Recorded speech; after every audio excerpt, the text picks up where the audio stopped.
we all know about the 1968 Olympic protests in Mexico City. Those protests were organized by and really sort of spearheaded, right? Kind of like the athletes were mobilized by a man named Harry Edwards. Harry Edwards he was a Cornell-educated sociologist. He had been a San Jose State athlete and went back to San Jose State as a lecturer in, I think it was 1966 and 1967. But he started organizing the San Jose State athletes. So John Carlos and Tommy Smith, who are famous for raising their black glove fists on the medal podium in '68, they were San Jose State track athletes.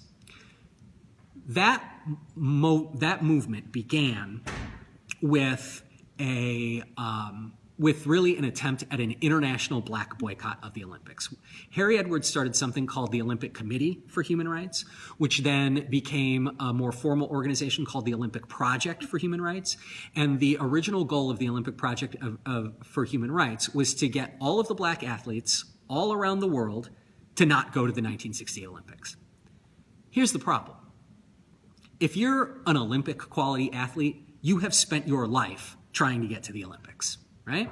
And so there was a great deal of reluctance to actually enact a full-scale international boycott. And once some athletes said, well, look, we're going, all the other athletes said, well, they're going, I'm going, right? And so getting that boycott off the ground was an impossible task. Right?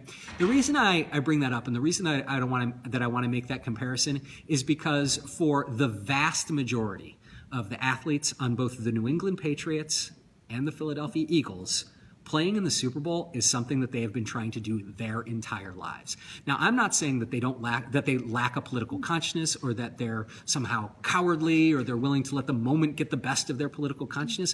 What I'm saying is that these are people who are at the top of their craft. Right? They are They are the sporting equivalent of Nobel Prize winners. Right? And unless you're Bob Dylan, I guess, you go and show up and accept the Nobel Prize when it's handed to you.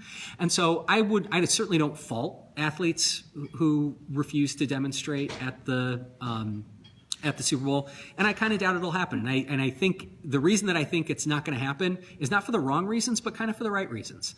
Now I could be wrong. You know, the world is a complicated place, and there are a lot of reasons to be angry about a lot of things. And if there's a handful of athletes on either team that want to use the moment, it's not going to surprise me. I mean, I'm going to write about it, right? But I'm not going to jump out of my seat with shock.